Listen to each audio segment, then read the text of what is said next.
নিজের সাথে নিজের কথা বলার গুরুত্বটা ঠিক কতটা সেটা নিয়ে আজকে আলোচনা করব। আমরা আমাদের পরিবার পরিজন এমনকি স্কুলে বিভিন্ন জায়গায় আমাদেরকে শেখানো হয় যে অন্যের সাথে কি করে ব্যবহার করতে হয়, অন্যের সাথে কি করে কথা বলতে হয়।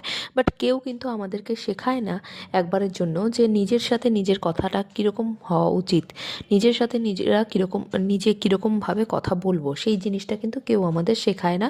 তো সেটা গুরুত্ব নিয়ে আজকে আলোচনা করব।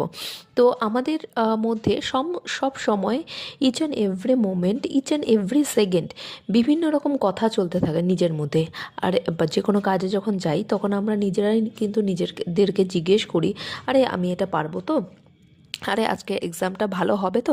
ম্যাক্সিমাম সময় কিন্তু আমাদের মধ্যে কিন্তু নেতিবাচক একটা সেলফ টক চলতে থাকে। নিজের সাথে নিজেকে এনকারেজ করার বদলে নিজেকে কিন্তু নিজেরাই আমরা দাবিয়ে দিই, যেটা আমাদেরকে অসফলতার দিকে কিন্তু টেনে নিয়ে যায়।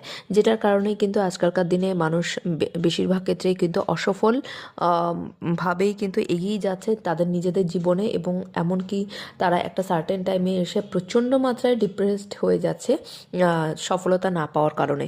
কিন্তু সমস্ত কিছুর মূলেই কিন্তু আমরা যদি দেখি তাহলে আমাদের সেলফ টক কিন্তু কাজ করছে। আমরা কিন্তু ম্যাক্সিমাম টাইম যদি আমাদের নিজেদেরকে ভালো ভালো সেলফ টক দিই, যেরকম আই ক্যান ডু ইট, আমি পারবো, জিনিসটা নিজেকে নিজে যদি এনকারেজ করি, এমনকি বিভিন্ন ঘটনার মধ্যেও যদি আমরা পজিটিভ জিনিসটাই যদি দেখি, এমনকি নিজেদেরকে সেই জায়গা থেকে একটা শিক্ষামূলক পজিটিভ থটস যদি প্রোভাইড করি নিজের মনকে, তাহলে কিন্তু আমাদের জীবনের সফলতা খুব তাড়াতাড়ি আমাদের কাছে আসতে বাধ্য।